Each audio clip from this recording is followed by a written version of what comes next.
Operation সিঁদুর এখনো শেষ হয়নি। এই বাংলার মাটিতে দাঁড়িয়ে যখন তিনি এই কথা বলছেন তখন অত্যন্ত গুরুত্বপূর্ণ, কারণ তিনি বলছেন এটা শক্তি পুজোর মাটি, এটা মহিষাসুর মর্দিনীর মাটি। আমি সুকান্ত বাবুর কাছে যাবো। সুকান্ত বাবু, কিশলয়ের অগ্নিবাণে আপনি আগেও অনেকবার আমরা আলোচনা করেছি, স্যার আপনিও ছিলেন, হয়তো আপনার সঙ্গেও আমি অনেকবার আলোচনা করেছি এই পার্টিকুলার টপিকটার কথা বলছি। মুর্শিদাবাদে হিন্দু নিধন বেছে বেছে, পহেলগাঁওতে হয়েছে, পাকিস্তান থেকে এসে করেছে, এই রাজ্যে হয়েছে, রাজ্যের ভেতরের যারা জেহাদি সন্ত্রাসী তারা করেছে। আমার মধ্যে তো কোনো ডিফারেন্স আমি দেখতে পাচ্ছি না, কোনো তফাৎ কি আপনি দেখতে পাচ্ছেন? এদের হাত থেকে রাজ্যকে সুরক্ষিত করার কি উপায় স্যার, বলুন।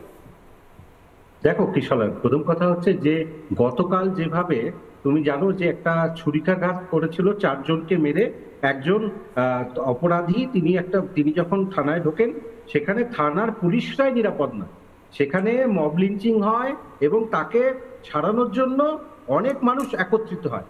তার দায়ীটা কে ছিল? এবার তুমি যেটা বলছো যে আলিপুরদুয়ার থেকে প্রধানমন্ত্রী যে বার্তাটা দিচ্ছে, তিনি পরিষ্কার বললেন যে মানুষের মধ্যে অপারেশন সিন্দুর নিয়ে কোনো ভ্রান্তি নেই, এবং মুর্শিদাবাদ মালদায় যে বেছে বেছে হিন্দু নিধন হচ্ছে তার প্রমাণ হচ্ছে হরগোবিন্দ দাস, চন্দন দাস। এবং তোমার এটা মাথায় রাখতে হবে, দুধেল গায়ে লাঠি খাওয়া কোড আনকোড যদি বলি, এই যে সিদ্দিকুল্লাহ চৌধুরী যে বক্তব্য রেখেছে সেটা কিন্তু মারাত্মক কিছু নয়, কারণ তিনি বলেছেন ভাগ ভাগ করে আস্তে আস্তে তারা এগিয়ে যাবে। মানে আজকে ফিরহাদ হাকিমের সেই বক্তব্যেরই তার মধ্যে নির্যাস পাচ্ছি যে দাওয়াতি ইসলাম বা যেই ধরনের ইসলামিক তন্ত্র বা ইসলামিক ফান্ডামেন্টালিজমের কথা চলছে, তাতে তো হিন্দুদের যে অবস্থা মুর্শিদাবাদ মালদায় শুরু হয়েছে, সারা পশ্চিমবঙ্গে সেটা হবে। মানে এর কারণ হচ্ছে ওই যে যেটা একটু আগে আরাবুলের নাম এলো, কাজল শেখের নাম এলো, এরপরে দেখবে কিশলয় তোমাকে হয়তো এই হিন্দু নিধন যজ্ঞে যেটা মানে যদি এটা হতে থাকে, এই সরকার যদি চরম আইন শৃঙ্খলার অবনতিকে প্রশ্রয় দেয় এবং পুলিশকে ঠুটো জগন্নাথ হিসেবে থাকতে দেয়, যেখানে পুলিশ মারছে কাকে? শিক্ষককে, কিন্তু অন্যদিকে পুলিশ কিন্তু অন্য জায়গায় চুপ থাকছে, তাহলে তোমার গতকালের যে রাতের ঘটনা বলছি, মালদা থেকে মুর্শিদাবাদ থেকে যে উপদ্রুত জায়গাগুলো, সেটা কিন্তু তৈরি করেছে এই দাওয়াতি ইসলাম, এবং দাওয়াতি ইসলাম ইসলামিক ফান্ডামেন্টালিজম দুটো যুক্ত হয়ে কিশলয় একটাই এর উপায় আমার মতে, যে প্রশাসনকে স্বচ্ছ হতে হবে, প্রশাসনকে ট্রান্সপারেন্ট হতে হবে। এবং অবশ্যই এই যদি আমাদের প্রশাসক বলেন যে দুধেল গায়ে লাঠি খেতে আমরা প্রস্তুত, তাহলে তো তোমার অসুবিধা হবেই, কারণ হিন্দুদের নিয়ে কথা বললেই তুমি। স্যার আপনি বলছেন প্রশাসনকে স্বচ্ছ হতে হবে, প্রশাসনের মাথাতেই মন্ত্রী বিধায়ক যারা বসে আছে তাদের মাইন্ডসেট যদি এটা হয় তখন কি হবে?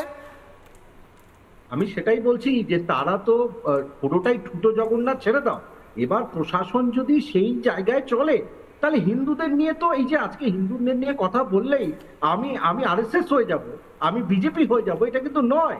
আজকে প্রধানমন্ত্রী যে বার্তাটা রাখলেন যে এটা হলো মহিষাসুর মর্দিনী, এটা দুর্গার জায়গা, সুতরাং সেই জায়গা থেকে তিনি এই বিষয়টা বলে গেলেন যে একজন প্রধানমন্ত্রী, তার কাছে এই তথ্য রয়েছে যে পশ্চিমবঙ্গের আইন শৃঙ্খলা কোথায় পৌঁছেছে, যেখানে হিন্দুদের দিয়ে বার্তা নিতে হচ্ছে প্রধানমন্ত্রীকে। আমাদের তো ধর্মনিরপেক্ষ রাষ্ট্র, কিন্তু ধর্মনিরপেক্ষ অন্তরালে যদি এই ইসলামিক ফান্ডামেন্টালিজমকে প্রশ্রয় দেওয়া হয়, তাহলে তার টেন্টাকলস তো আমরা দেখেইছি মালদা মুর্শিদাবাদে। কিশলয় এর পরে কিন্তু হিন্দুদের বাঁচার অধিকার সেটা কেড়ে নেওয়া হচ্ছে, মানে হিন্দুদের বাঁচার অধিকার কেড়ে নেওয়া হচ্ছে। স্যার আপনি যেটা বলছেন আমার কাছে স্পষ্ট কথা, হুমায়ুন কবির, সিদ্দিকুল্লাহ চৌধুরী, এদের মাথার ওপর ফিরহাদ হাকিম যারা বক্তব্য রাখছেন হিন্দু বিরোধী, তাদের মাথার উপর কার হাত রয়েছে?